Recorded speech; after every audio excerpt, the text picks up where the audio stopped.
Hello, hello, good morning, happy Friday. I'm Manila Chan. That's producer Robbie. I think Ted Rall is probably on his potty break. He'll be joining us in a second. Happy Friday. It's the last day of July, It Robbie. is. It is, Can't believe and the TMI metrics are looking really good. So we have 105 unique chatters. So we smashed that goal Woo! as Thank required. you guys. We start again in August, obviously. We need Yep, the unique chats. yep. So we'll be starting all over. So if y'all can just chat on the live streams, run the playlists, hang out with us here on the streams, that's going to be the help. This will be the month, boys and girls, that tells the story. Are the changes to the Rumble Creator Program going to be meaningful for people able to stay in? There's going to be more of the same. Ah, I'm hoping for a meaningful boost, especially after losing John's account. source of So income. Yeah, yeah, John. Yeah. So with that, we'll get the ad out of the way so it doesn't interrupt programming. I'm going to go ahead and pop that up there. I'm still learning Rumble Studio, so, I think I'm getting it. All right. So you've probably noticed Rumble isn't slowing down. Speaking of Rumble, yep. more creators, more content, and a platform that's actually putting users and free speech first. And if you're watching here regularly, there's a way to upgrade your entire experience. Right now, Rumble is running a limited time summer sale on Rumble Premium, and it's the lowest price they've ever offered. With Premium, you get ad free viewing across the platform, no pre rolls, no interruptions, just the content you actually came for.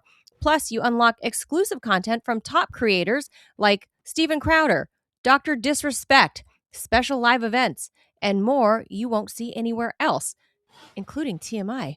Here's the deal. Normally, Rumble Premium is $99 a year, but during the summer sale, you can lock it in for just $69 for the whole year forever. That's your forever price.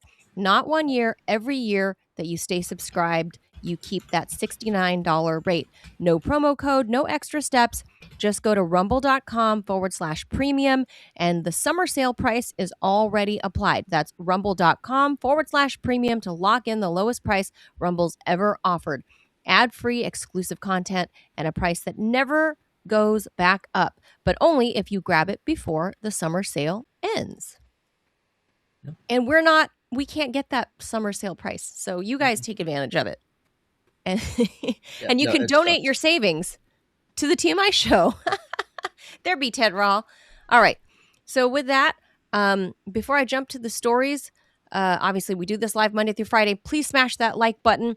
We'll start again on Monday for the we need the chats, the unique chatters to keep us in the creator program. And gosh, the last couple weeks we have been in the top 10 in our time slot, Ted. That's amazing. We're number 10. We're we were number 10. 5 at one point, but We were? we've been landing at number 9. We got to catch up with Deprogram, though. Deprogram was number 3 today. Yeah. Woo! And we hit number 1 yesterday. Yeah. Wow. And Starlion has a question. For some reason, my webcam is glitching out, so I'll have to We jump gotta out and thank come back in. Waterways for the big donation. Happy Friday and end of July. Thank you, TMI. Thank you, Waterways. Thank you, Waterways. Waterways was nice to Deprogram as well. Yeah. Oh, wow. That's lovely. Thank you so much for supporting independent journalism. And if I do say so myself, comedy. Yeah. Starlion Snarky wants humor. to know if I ever had the mushroom coffee from 1775. I never have. I like regular I'm coffee. against mushroom coffee. I didn't know mushroom coffee was a thing. Now, that being said, It should Manila, be. Manila, you may or may not know this. We're working with Jeff Dornick about getting an affiliateship with his coffee company. I saw. Jeff Dornick is doing all sorts of stuff. Like He's a busy man. Becoming his own media empire. Good for him. Yep, I agree. And But good for us. I'm going to jump out and reboot and see if I can fix my camera. Yeah, your camera's a little. Rumble Studio's been strange today. Uh-oh. Well, that doesn't help for a beginner like me who's like trying to control the jaws. But I'm getting used to it. Here we go. Oh, You'll be fine. Oh, Ted. So a note to all those who, we're all of a certain age here. Most of us. Old. Most of us, anyway, watching TMI. We're all, I would say, more or less in the 40 plus crowd. give or take, right? More or less. So I read a little short thing I wanted to share with you guys that I think Ted can get behind this. I think we can all get behind this. So it said spending a weekend afternoon wandering around an art museum or seeing a movie isn't just fun. It will Arts turn related, you homosexual. no, arts Oh, oh, related oh, oh. activities are actually good for our health. And the benefits may go beyond mental well being. A new study has linked cultural enrichment, and not in the cynical way that Robbie says cultural enrichment, Or actual what? Or cultural what about enrichment, like, or the cynical way where shitty artists like become rich because they suck and corporations buy their art? or like you go to a Hunter Biden art installation or For something example, like like that. that. Well, I guess, I don't know. I guess even that, it's the new study says going to stuff like that slowers slow, slowers slow. It's slowers.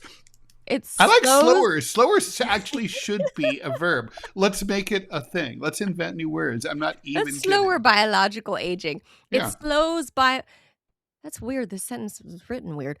Slows biological aging in older adults. I don't know how they define. Okay, wait. The research pulled data from about 1,900 adults age 50 plus living in England. So this is only applicable to the British. Just gonna say, so only the British. They found those who went to museums, concerts, plays, and other cultural activities at least once every few months were physiologically younger than those who didn't by about 3 years, despite being very close in chronological age. Cultural engagement seems to impact aging in three key ways. It helps strengthen social relationships, reduces loneliness, lowers stress, and supports overall mental health. And people who participate in these activities are more likely to be physically active and eat healthy foods. Now, there's a possibility of reverse causation in these findings that healthier people are more likely to have the ability to participate in cultural activities. The most culturally engaged among the participants were female, employed with higher incomes, Mhm. and in better health to begin with. So I'm going to go with the latter.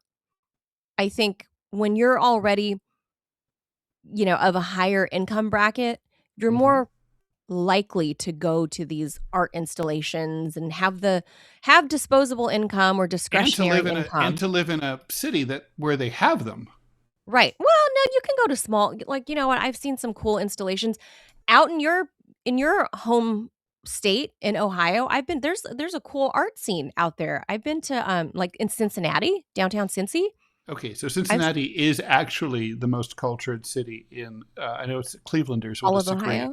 but it is by far. Yeah, I mean, if you live in most of the state, and actually Ohioans really do care about culture a lot more than people might think, but they are. It's still. I mean, if you live in farm country in Appalachia in southeastern Ohio, there's not. Yeah, the art scene is thin on the ground, right? For sure. Well, even in my hometown of Whittier, California, which granted is like 8 miles out of downtown LA, but still, even if you never wanted to leave the boundary lines of Whittier, Mm, there was like being in a small town and growing up in the 90s, we had a thriving art scene and I knew a lot of artists and I would go to these little art shows all the time, like little indie artworks, that are put up the local sure, coffee shops sure, sure, would put up art and they'd host little things there and you could buy people's art for like $50, $100, and like it's kind sure. of cool.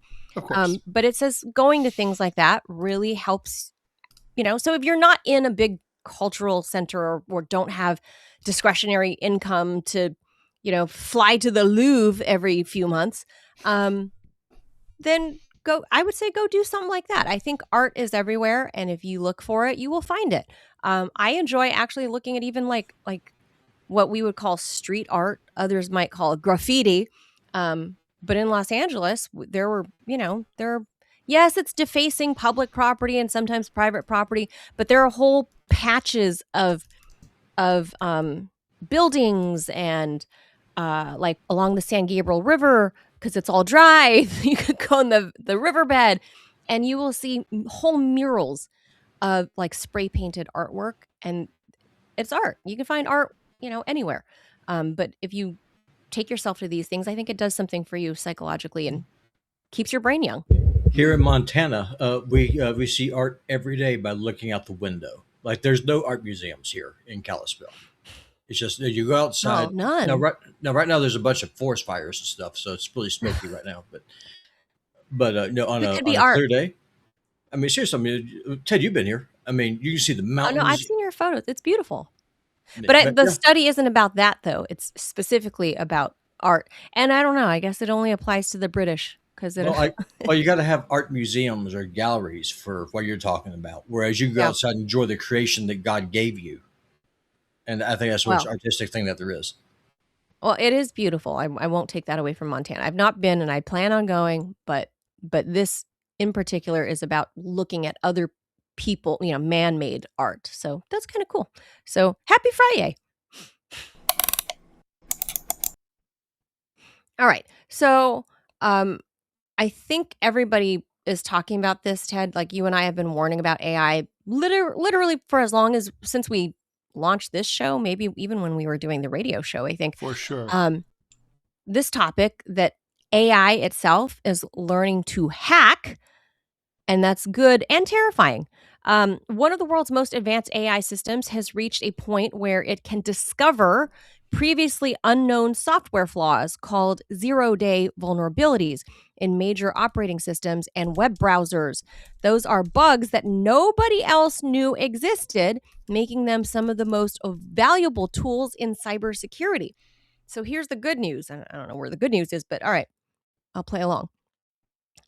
The AI found them inside a secure sandbox. That is like techie talk, which is a locked down testing environment where it can poke and prod software without touching the real internet or real computers. So it's like a virtual environment for AI. Think of it as letting a brilliant locksmith practice on fake doors instead of your front door. The bad news is what happened next. So if an AI can scan these hidden weaknesses, it means future AI systems could potentially find and exploit them much faster than human hackers ever could. Security researchers can use that ability to fix vulnerabilities. This is from the sandbox. Fix the vulnerabilities before criminals discover them. But if the same capability lands in the wrong hands, attackers could automate cyber attacks at speed and scale that we've never seen before. And it's happening. Thousands of them are happening every minute right now as we speak. So imagine at warp speed. So in practice, this doesn't mean your laptop is about to be hacked tonight. It means software companies will increasingly rely on AI to defend their products because humans alone won't be able to keep up. It also means governments are racing to ensure these cutting-edge AI models don't become digital weapons before defenses are ready. For years, AI has mostly been helping people write emails and generate images. That's pretty much what I use it for. Uh, Now it's becoming good enough to find the hidden cracks that keep the digital world running. The next cybersecurity arms race may not be human versus human, it's AI versus AI. And this is, of course, coming from the story about Anthropic's AI, which is like from obviously I'm not a techie person, but from what I hear, Anthropic's stuff is the the bomb.com. It's like Yeah, the place to be. that's Claude, right? That's Is Claude, and then they have, what's their upgraded one that the government was trying to shut down? There's another the highest level that's not really available to the public, but that's the one that got out of the sandbox. And yeah, this news yeah, it comes did. like what 10 days after OpenAI with creepy Sam Altman with OpenAI's AI getting out of the sandbox first, right? And like Hmm. creeping around. Yeah, yeah. OpenAI, they it got out and hacked a company called Hugging Face, and its whole idea is the whole premise of Hugging Face is AI security. So it got in, was running there for like a week before they Oh, the figured out what was irony. going on. So yeah, it was wild. What's with the stupid name, Hugging Face? I I don't know what these like I don't know these AI tech bros like they think these names are cool. But anyway, can you imagine Ted that I mean we just talked about like people in Lithuania. I'm sorry if you're Lithuanian, but I just happened to read something about Lithuania running some of these scams. But can you imagine we talked about like people in Lithuania or like Romania um taking advantage of like the Cal State or California university systems and putting like ghost students in there and just raping and pillaging the Pell Grants and all this other, all this other government funding for Mm, education, hmm. putting a third there was a third of the enrollments in California in like the community college system, a third of the enrollments were fake. Obviously, it was done through AI, in Clearly. many of them in foreign countries.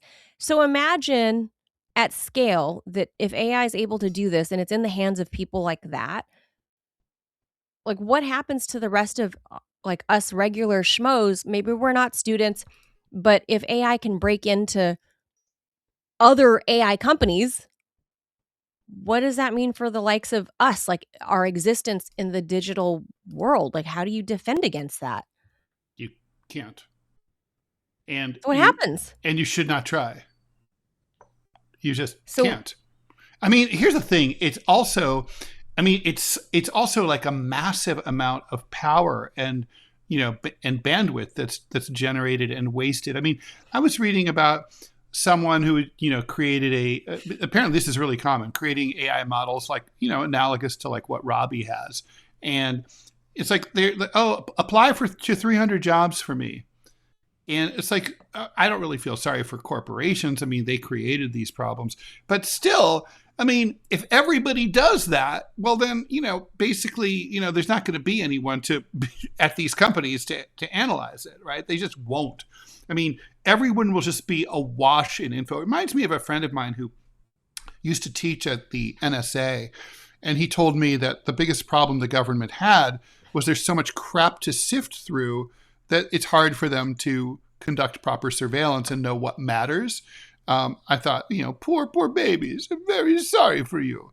But like, I mean, it's like I'm sorry that your police state is so difficult. But I mean, you domestic can just spying is hard, Ted. but you can just see everything just sort of freezing up and making it impossible for anyone to get anything done. If everybody's just generating all this crap all over the place, I mean, it's not hard to imagine. Like basically, like all processes freeze up, and once you have AIs going to war against other AIs, it's like holy shit. It's like there's no end to it. And the thing is, then you're going to have like the self-conscious AIs that pick up that choose their own targets. Yeah, There's like literally this. no end to it. This is what happened with Anthropic. Like it chose like it wasn't coded into it to say let's go after such and such company. The AI like snuck out of the sandbox, went into the real world internet and picked I'm just going to say at random like company ABC and decided to attack it. Like Yeah, because it it's could, fucking wild. because it That's could. that's not what happened. So here's the thing about AI. AI can only do what it is specifically told to do. So it's That's not not. what they said though. They I said that that was not a part of the test. I understand. So the goal that was given was to exploit vulnerabilities for in the sandbox. So the way that it did it was what they didn't expect. So it hacked Hugging Face, was in Hugging Face for over a week, accumulating code that then used to attack and then defeat the obstruction that was the original goal. So its goal was to break out of the box. That's what it was told to do It was by. looking for a cheat, right? It was looking for how to cheat its No, own test. yeah, I was looking for a tool. I was told to do something. It's like, okay, well, it's kind of like no in Star Trek, how you had, how Captain Kirk he broke the rules of the test. That's what the OpenAI model did. It was given a goal, said this is what you have to do, and it did it. It just did it in a way they didn't expect, in that it broke out, went through Hugging Face, started going through code, and started, and that's how it did it. I mean, literally, that's what it did. It achieved its But, objective. It was but so was it malicious though? Like, did it fuck anything up at Hugging Face, no, it didn't. It or was didn't. it just spying in there? It was just going through stealing code, because that's a problem Oh, whenever you. So, like for example, the AI that I'm building, Fang can specifically never change her own code. She never can. that's what But you think. but with the, no, she can't, because that's how she's coded in. And one of the reasons that I know that works is because her model is very small. It's a 3 million token model. She can't do a 13 million model token model. She can't do it. She doesn't have enough compute. So AI can only do, first, what it has enough compute power to do. Second, it can only do what its code allows it to do. That's why you have to be very strict with what it does. It's like having a toddler. So what happens is that whenever you have an AI model that is allowed to modify and adapt its own code, and then you tell it to go and find a way to overcome this objective, and in and of itself knows it can't do it. It then went to a company that can. This company's called Hugging Face, and they host and develop their own models, including frontier models. It found what it was looking for, modified its code, and achieved its objective. It didn't break anything, Right, but but it sure as hell did it in a very it basically unorthodox way. cheated on it. It cheated on its test, basically, to go. It went to find its answer Yeah, outside of the sandbox, and 100%. like And it's that's what it did. like telling your toddler, stay in this sandbox. I'm going to be sitting over there, and you're just watching your kid, and your kid decides to get out of the sandbox and go play on the slide or Yeah. whatever. Like that's what happened. Yeah. Well, Um, if you look at our private chat right now, Fang is actually learning right now, and right now I'm teaching the from us, correlation. Yeah, over there on the Telegram. So, I mean, this is what she does every day. it's She wild. just goes through, and it is crazy. And AI, people don't understand how powerful it Stop is. calling it her. She's not a person. Whatever. It. Yeah, It, you of all people who cares so much, who Yeah. doesn't think trans is a real thing. well, trans isn't a real thing. That's Okay, a well then a machine, if a dude who's a human being can't become a girl, then certainly a machine that's not a human being cannot become a girl. ships are called her. Yeah, There you go. they are, but they're also So, not. So in They're that not sense, girls. I well, also think it's I win. dumb. But Yeah. that's the point that I'm trying to make, though, is people don't understand. This is dangerous territory, man. It's incredibly dangerous, and especially you have the most If it's in, profit-driven, insane people who are in that's what I'm charge of it. saying. Well, If that's really the problem. if our lives have become pretty much all but digital, everything is pretty much digital. If this type of AI is already at this stage able to do this, and this is what they're telling us, who knows what they're not telling us that they found, because they know it's going to frighten the population. When it gets in the wrong hands, we're all screwed. All of us, most of us out here, on one level or another, your shit is on the dark web. No. Like let's just face it, your social security number, at least one of your credit cards, everybody's shit in America is somewhere on the Oh, dark there's web, no question unless about that. Yeah. unless you're Jesse Ventura and live completely off the grid and don't even carry a cell phone. Does he do that Unless you're now? him. Now he's been like that since I've known him for Really? 12, 13, 15 years. Yeah. I had no idea. Yeah, and we need to thank Not carry a cell phone. we need to thank Bring True for rating the TMI stream. So thank you for bringing your audience over. We appreciate Oh, you. thank Thank you. you. Wow. Thank you very much. Appreciate that, Ray. I don't know that if raid anyone's in. ever done that for us before. Yeah. That's the first time. Nice raid in. Thank you. I owe you to a raid back if we can. Maybe Um, maybe we because we've been nice enough to raid into other Other needy people. shows. Yeah, you pass people on are the- appreciating us. Share the love. Yeah. So I'm going to say, unless you're Jesse Ventura, or you decide to live like Jesse Ventura, when this kind of AI, it's already out there. Let's just accept it. We're all going to get hacked, and I don't know what else to do other than to go analog. I mean, your emails are going to get read, your bank accounts are going to get siphoned, unless your Chase Well, it's like Bank or this B of A or story about whatever the puts up Manila. You heard a of the story wall. about the alleged hacking of the Minnesota water system, right, by the Mm-hmm. Iranians. Mm-hmm. And I remember, my first thought was like, you mentioned, well, we can go analog, and it's like, Battlestar Galactica, the reboot. They realize that their enemy can hack into computer systems, so they do everything as analog as they possibly can, given that they're in a spaceship.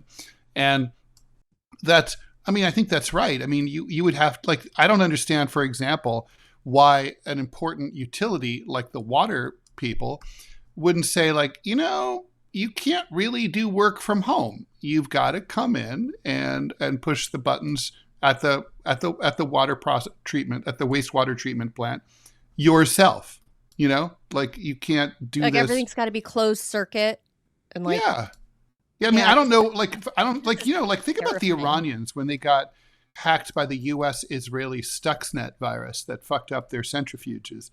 I was like, why on earth would Iran have, like, allow their nuclear scientists to commute from home? Like, why? Like, given their place in the Work from world home and all the Friday, Ted. challenges, Shut all the up. threats they have to deal with the fucking Israelis, why? It'd be like, dude, like, I mean, I know, look, I hate going to the office too, but I think if you have that kind of job, you have to go to the office. Well, I know. So this is just a peek, a little peekaboo into our future, and it's very bleak. And I remember when earlier in the week when I brought up the Flintstones not being a documentary, somebody in the Rumble chat, I can't remember which Rumbler it was, but they said the Flintstones wasn't a documentary; it was a peek into our dystopian future, and that. I mean, that's not far off, man. If AI controls the whole world, which it will, because we're on that trajectory, we're on like a 5-year plan, I think, for this. I don't know how, wherever you bank, you're banking, you're screwed. Everything is gonna, the dark web is gonna be the web. It's just, you're going to see the worst horrific things. You're going to see AI is going to manipulate. Somebody's going to hack into it. AI itself is going to decide for you. And we're just going to live in that world. Like, this is why at first, do you remember when AI started becoming a conversation piece like 4 or 5 years ago, 6 years ago? Elon Musk and I forget the scientist's name he was like one of the granddaddies of AI from Google. He was blowing the whistle and saying, we got to put a stop to this technology. Oh, don't you remember all the tech bros wrote to Washington and Yeah. said, we want government regulation here. Yes. We need guidance. This is dangerous. But of course, the good thing is that, like, our Congress is so young, technically savvy, on the stick, really smart when it comes to science and being able to imagine future problems before they develop. They just, like, leapt into action.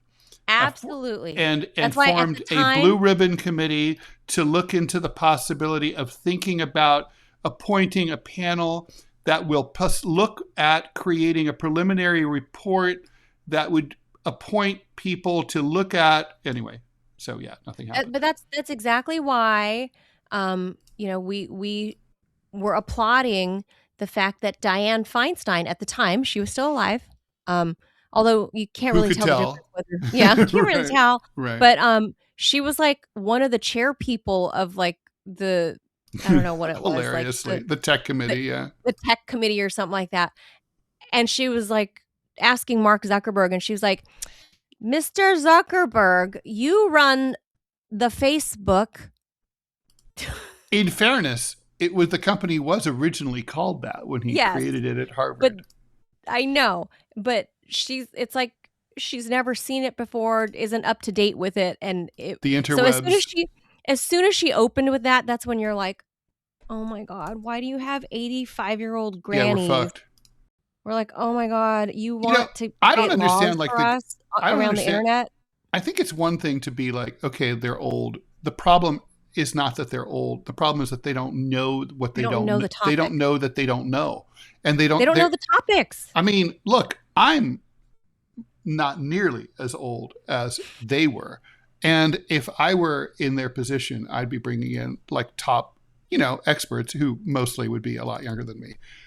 Yeah. It's like, obviously.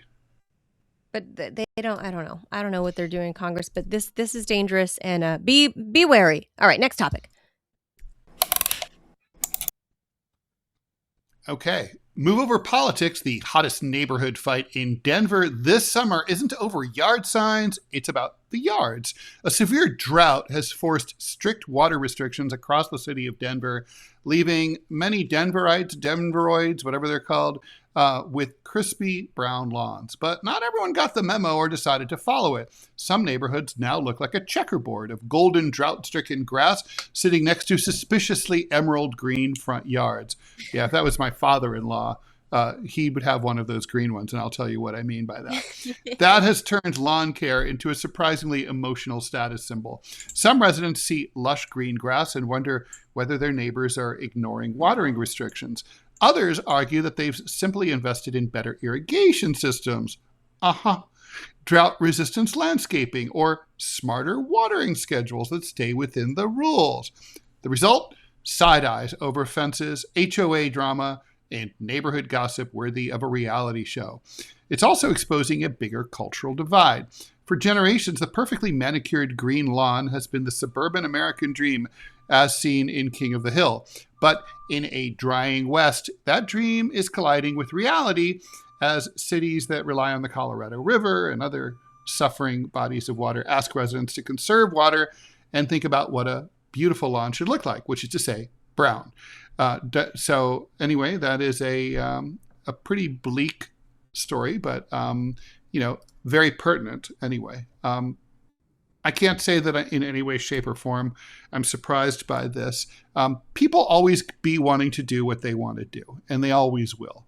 My father-in-law, he lived in Northern California during a period of drought, and I remember my wife at the time, saying that he was really upset because the local municipality had prohibited him from filling his pool. So nobody was allowed in the city that he lived in to fill their pools due to water restrictions, right? So if they would come around and check your water meter and they'd be able to tell. So he came up with an innovative solution. He busted into the fire hydrant on his corner. And in 4 a.m, filled up his pool. He found the special thing that you use there's a special wrench you need in order to open it up. And then he had to buy a fire hose, and he bought the fire hose, and he was like, problem solved. And it's damn free. it, I'm gonna have my swimming pool filled. Fuck you all. Yeah, and that's what he was like. And well, here's the worst part though. I mean, drought. I'm a Californian. I'm used to. We've been in drought basically the whole of my adult life. So I'm because California is a desert. It is a desert. Denver. There's water. Colorado has been in. Hello, Colorado River. There's been the river has been drying up for decades. There are native tribes there that have been trying to fight to get their fair share of water rights. So that's one of the issues at play here also. And the worst part, though, about these city dwellers, though, Ted, in Denver, is that the city has put up a rat on your neighbor line. Oh, no. Yeah. Oh, if you see something, say something. Yes. So if your neighbor's yard is green, call us. Well, I mean, it seems to me like they could just use satellite footage for this, which you can just download on the internet and just get it. But all right, that's how they catch people growing weed out in the woods. Okay, I've got a note. Ted. Did your ex-father-in-law get away with this? Yes. It's awesome. Well, yeah, you would have liked his style. Dude's my hero. He also when there was a rattlesnake, he didn't call the homeowners association. He got a hoe. I don't mean like a slut, like a congressman. He got and he chopped its head off, fried it up, and ate it. Hey, rattlesnake's a good meal. Tastes like sausage.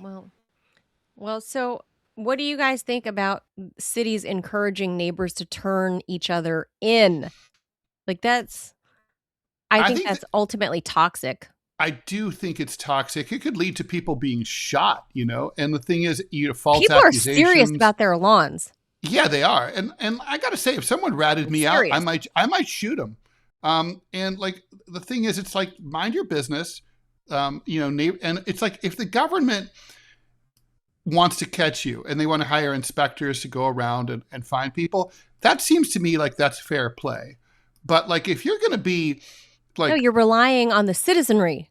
yeah, that's because you're too fucking lazy to do your job. You're cheap. Yeah, you're too cheap to Yeah, send like your fuck city you. inspectors out or whatever. Yeah. So you're encouraging. So the article, this longer article, I think I Not read to it in mention, Washington Post. solidarity is important among citizens. I agree. And especially like, hello, unless you plan on moving like tomorrow, you're going to have to live next to this person for the next 30 years. Right. Like Yeah. you want to be the asshole? Droughts come and go, but like neighbors are forever. Like, yeah, one of you is going to have to move. One of you is going to have to die. True. Yeah. So whichever comes first, I don't know. But people are ratting each other out. And that was my takeaway from when I read the longer feature story in the Washington Post was that you're going to break up whole communities as if we're not already divided enough because So your true. neighbor's a Republican, you're a Democrat, this person's a libertarian, whatever. I mean, I experience here on my own block. I experienced that here during COVID. Really? What do you mean? You have to be more. You can't just like drop that bomb and like walk away. You got to tell us what you're talking about. Yeah, how everyone stopped talking to each other over COVID because they figured me and my family were a bunch of right-wing nuts because we have guns and didn't want to wear masks. And so And now you voted our for kids Trump. that not back then. Okay. So they assumed whatever, even though they've known us well, they stopped talking to us over COVID, and our kids can't play. I got stink eye on the New York City subway. We're filthy animals that didn't for get not wearing vaccinated. for not wearing a mask, and this was after the city. I always wore my mask when it was required, but when they, I hated it. I didn't believe that it was necessary or even valuable. Especially and the when point you're is, outside I riding a did what I bike. was supposed to do. But like when the subway said it's okay to not wear it, I'm like, oh, that sucker, I'm not wearing it. And the looks that people gave me, and I was like, it's legal now. Like, fuck off. Yeah. As soon as like the grocery store said masks optional, I didn't wear it. I was like, yay! And went to the grocery exactly. store. Yeah, My bare face. So I mean, I Precisely. respected it when the rules were up, and I was like, I just don't I want to follow fight the with law. every fucking person. I don't necessarily agree with the law, but I pay my taxes. I don't want to, but I do. Right, but I do. Regarding this thing about the laws, I think I'm probably lawns. I think I'm actually to the left of both of y'all. I think they should be reported, and here's why. Really, it is a waste. You advise ratting out your neighbor?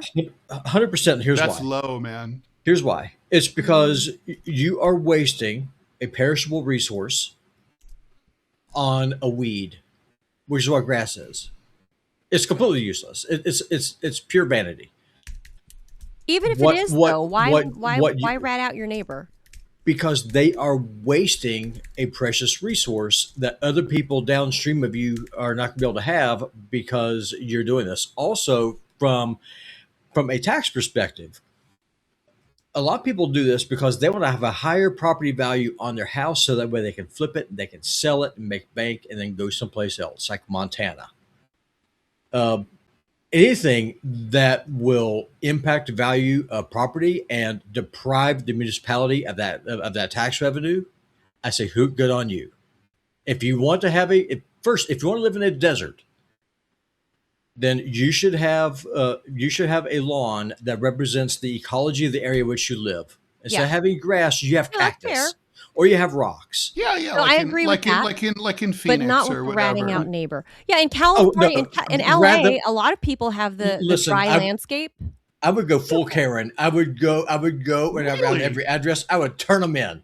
They are wasting a resource. You who hates big government Man, what a hypocrite. now a big brother a Big Brother supporter? Because they are wasting a resource. Yes. Wow. Now I'm at least consistent. I'm like, where I'm I'm from, consistent too. snitches get stitches, That's and where I'm. That's how I roll as a New Yorker too. it ain't my business. Mind your Like, business. ain't my business. Your lawn is your business.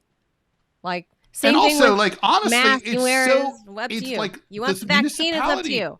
The municipality can easily just go on the internet and buy some cheap satellite photos of like their own town, and just like from the leisure of City Hall, like just be like, well, look at Bobby and his green lawn. Let's go over there and pay him a visit. Right, it You would know? be easy to spot, but there you Yeah, go. Well, for it's the sure. easiest thing in the world. We got to I thank mean, some of our donations, donors. Donors. Got there. I got there. Donors. Donators. Donators. Oh, that's the cops. Sorry.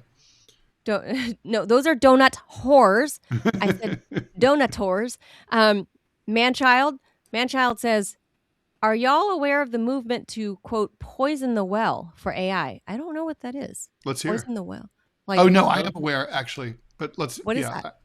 So basically, the idea is that because it's training on our shit, we would feed all sorts of stuff to train AI on. Oh, like ridiculous ass shit? That's a lie. Yeah, exactly. Oh, like President Elmo and Secretary of State Cookie Monster said. Exactly. Oh, interesting. No, I got to look into that. That's pretty funny. And Sir Bikes a Lot. Sir Bikes a Lot, we haven't seen you in a while. Thank you for joining us and for the donation. Sir Bikes a Lot says, in San Antonio, Texas, we've been ratting everyone out since 1995 or so. The same water source also feeds our spring-fed swimming holes. That's why we all tattletale on our neighbors. In San Antonio? You guys are all snitches? And I can't believe Texans would be snitches. Right. So Texans who are like very independent minded and skeptical of government. Yeah. It's because also, people. Wow. You got to be a good steward of the resources that you have. Now, Ted, in your communist utopia, so if your communist overlords said, okay, you cannot waste water like this because it's impacting people who grow food, agriculture, things like that. Yeah, I understand why. Yeah, I understand. So how would your perfect communist regime handle somebody that says, fuck you, I'm going to do whatever I want? Well, I don't imagine we would send them to a ending. re-education camp, obviously.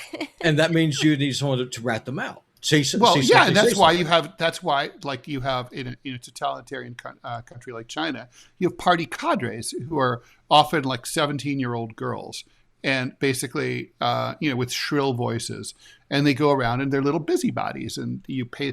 There's a rat out thing here in New York City where there's an anti-idling law. You're not allowed to idle your vehicle for more than a minute, and there's some exceptions like armored cars and stuff like that. But basically, trucks are not allowed to idle for more than a minute.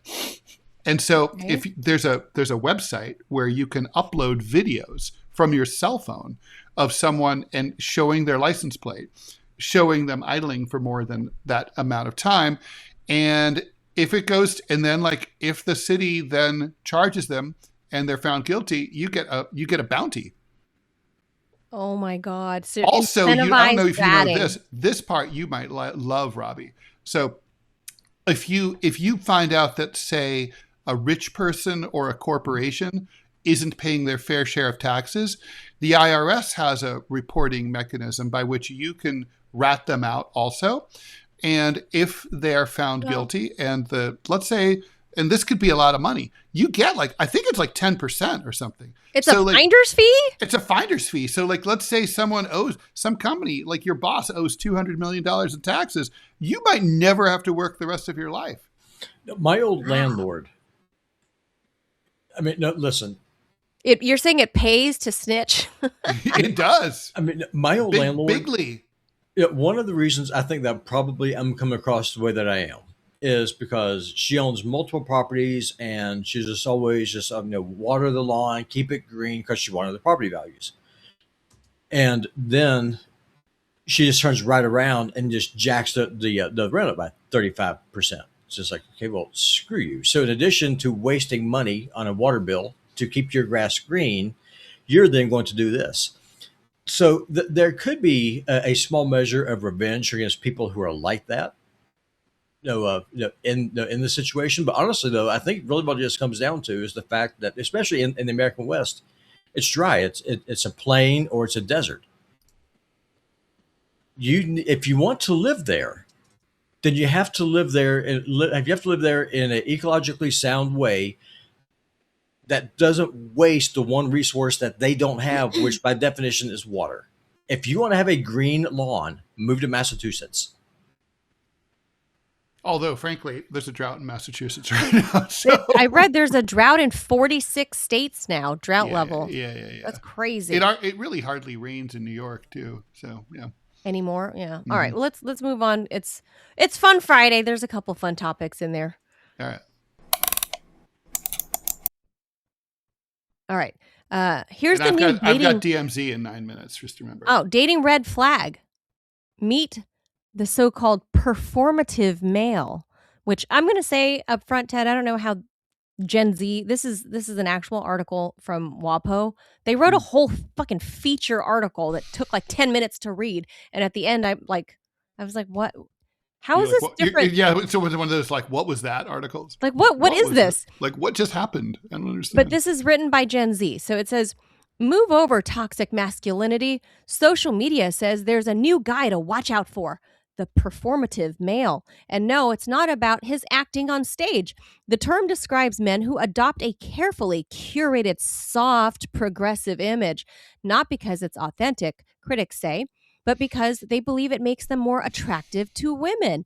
Think matcha lattes, tote bags, vinyl records, feminist Easy literature. there on those vinyl records. Okay. Indie music, skincare routines. Easy on the indie music. Therapy speak, and wired headphones, all worn like a costume rather than a personality. The trend has become so widespread that Seattle recently held a tongue-in-cheek performative male contest where contestants competed to embody the stereotype. The joke, however, points to a bigger conversation. Young women on social media say they've become skeptical of men who seem almost too perfect, because that was their idea of perfect, what I just rattled off there. Like dudes that drink like matcha lattes, carry tote bags, they read feminist literature, guys that wear shirts that say like the future is female, shit like that. Oh God. Like no, Yeah. any man who wears that shirt should be sent far away. Lose his man card, be castrated. Well, their man card has already been lost, yeah. So, this is what the young women are saying, that they're calling that if a man looks too perfect. This is what Gen Z thinks is perfect. Okay. The concern isn't that a man drinks matcha lattes or reads Jane Austen. It's whether those interests are genuine. That's what they're concerned about. They're concerned about whether, this is dating now for Gen Z, or simply part of a carefully constructed brand designed to signal, I'm one of the good guys. Of course, the criticism cuts both ways. Some argue the trend is unfairly stereotyping men who genuinely enjoy those hobbies. Others say social media has turned dating itself into a performance where everyone is optimizing their image for likes, matches, and approval. Every generation has its dating archetypes, but the performative male may be Gen Z's latest, but the underlying question is timeless. Are we getting to know real people, or just the versions they've carefully designed for public consumption? I'm with the latter. Like we talked about Three's Company in the Rumble chat the other day. If you think of Larry, right, the neighbor Larry was always the sleazebag dating a new girl on every episode, right? There's a new chick all the time, sometimes multiple chicks on the one episode. But sometimes, he and Jack Tripper did too. They would I remember Jack Tripper playing up like he's a Western, cowboy type guy. There was another episode, Larry pretends he's not a car salesman, that he's this or that or whatever. It's been a trope in dating forever. And for you single ladies, it's not a Gen Z problem. Gen Z, like the girls may be concerned that, I want him to read Jane Austen and like matcha green lattes. Fine, whatever. Every generation has the type of man that they like. But This is not news. Men will always try to get in your pants. Why do you not understand that? Like, is this news to Gen Z? It's like the guy that you think is the perfect man with his man bun and his green lattes or whatever, those guys can be rapey too. It's not Well, just like that's true. And toxic by the way, masculinity. this is a revival of, I don't know if you remember the snag from the 80s, the sensitive new age guy, which was like Oh. basically men, kind of modeled on Alan Alda. Yes, I And love Alan Alda. and like basically, first of all, I don't really think it works. I mean, Manila, I know you and I have talked about and are familiar with these studies that repeatedly show that that couples have more successful marriages and relationships when they have traditional gender roles. Mhm, So like, when the guy takes out the trash and maybe cleans the dishes, but the wife cooks. mhm. The dude cleans, does more Sure. of the house repairs, cuts the lawn and stuff like that. Um, that's, I think, the truth is, in my experience, for whatever it's worth, I have not found that being like, all that Mr. Sensitive does is it gets you into the friend zone. It does not get you into the vag zone. And so, like, if you I want to don't just, know. Gen Z might like this, Ted. That's like Gen their Z's not having any sex. So well, that's therefore, true too. I think that this is proven right. I mean, sexuality hasn't changed, even though like Gen Z is fucking up that way. So I think it is funny that there's always like dudes trying to work these grifts, because there's like I had a friend who he was always like he'd always have some scheme. He'd be like, I remember one time he's like, Ted, there's one line, and like if you say this one line, you're always in. I'm like, dude, there is no one line that means you're always in. No. If there were, whoever invented that one line would be worth billions of dollars. There just isn't.